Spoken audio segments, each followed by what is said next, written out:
Okay, great. Hi guys. I'll before going to Persistence, I'll take 1 minute to quickly introduce myself. So, the CEO and founder of Persistence. Prior to starting Persistence, I was the first employee at Lunex Ventures, which is Southeast Asia's first regulated crypto fund, and also the crypto arm of a traditional venture capital fund called Golden Gate Ventures. I was also the host of the Decrypt Asia podcast. I spent about 10 years in Singapore, and have been in crypto since about 2016. And then last year decided to move to India, sensing a growth in the Indian crypto startup ecosystem. So kind of try to straddle between Singapore as a jurisdiction that provides regulatory certainty in this industry, and then India in terms of the availability of talent. Um, in general, while at Lunex Ventures, I came across and did investments into multiple projects, layer one solutions, scalability solutions, solutions around privacy, and then at the application layer, applications focused on finance, gaming, gambling.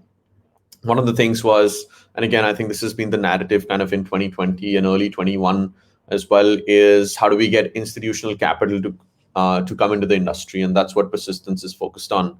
And so, in general today, when we look at the decentralized finance ecosystem, we talk about borrowing and lending, and the two biggest applications on DeFi Pulse in terms of TVL as well, our Maker and Aave, which are both focused on borrowing and lending. But if we look at how borrowing lending works in the real world, you can put real world assets as collateral. So you can put your house as collateral in order to take out a loan.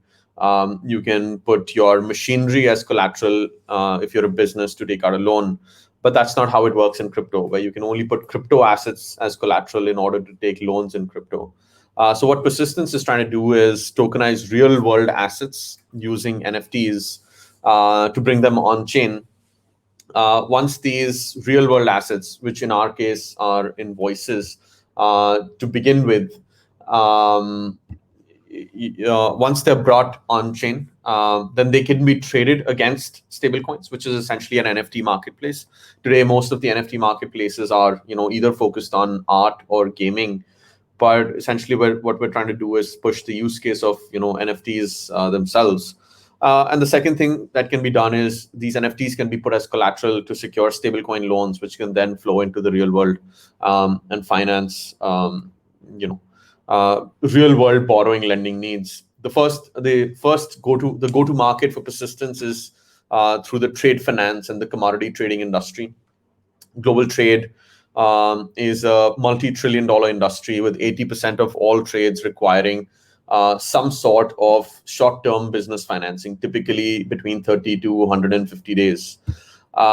In general, what Persistence is trying to do is solve certain problems within traditional finance in terms of long settlement times for cross-border transactions, lack of transparency, and requirement for trust for centralized exchanges and marketplaces.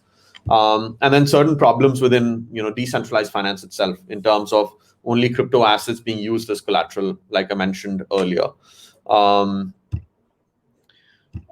are a Tendermint-based stack. So what we've done is developed our own SDK on top of the Cosmos-sdk. The SDK has functionality to model exchanges and marketplaces and the end-to-end journey for trader onboarding, asset tokenization, asset exchange, and then trade settlement, followed by trade financing, if there is any financing at all.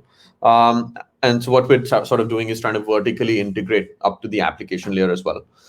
The first application is Comdex, which is already live. It's an institutional facing application which covers the end-to-end commodity trading and trade financing journey. Comdex is done now. This deck is a little bit dated, but now done $42 million in transaction volume, has onboarded 12 trading organizations. These are small to medium-sized commodity trading organizations across Singapore, Hong Kong, Kuala Lumpur, and Dubai that trade commodities like wheat, soybean, palm oil, copper. The platform is commodity agnostic. We're working with one commodity trading organization in Singapore and an Indian family office who are the backers who do a lot of the BD end of things, since I'm more of a crypto person rather than a commodity person. In general, what we're now doing is, Comdex is essentially the institution-focused application. What we're doing is now all of the loans that are originated on Comdex, we're sort of packaging them into different liquidity pools so that stablecoin holders can come in and generate returns from these real world asset-backed loans. In general, we're not the only ones trying to do this. Some of the larger stakeholders like MakerDAO are seeing how to accept real world assets as loan collateral, because that's a way that Maker gets to scale up as well. Because currently Maker's scalability is a function of the market cap of Ethereum and certain whitelisted ERC20 assets. In general, from a traction perspective, outside of the traction on Comdex, Persistence is already onboarded some of the world's best validators. 80% of the validators here are in the top 20 validators on Cosmos Hub and other leading POS, DPoS chains. Some of our competitors, I think Centrifuge is the big one in Europe that is trying to do something similar. Their go-to-market is through freight invoicing as opposed to physical commodities. And so we have differentiation in terms of the geographical focus, and also Persistence is trying to focus on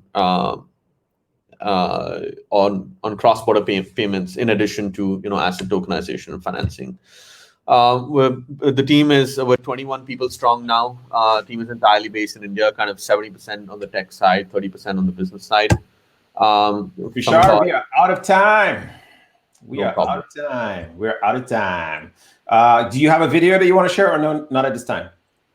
No video. All right. Okay. So, all right. So, are we good to go? Any closing thoughts you want us to have about Persistence? Like, listen, before you go, do not forget, this is Persistence. What do you want us to remember? Yeah, so essentially we're trying to bridge traditional finance and decentralized finance. We've already completed fundraising, so don't have an ask in terms of raising capital. But what we are on the lookout for is strategic stakeholders that we can collaborate with, other DeFi protocols that would be looking to accept some of the assets that we originate as collateral.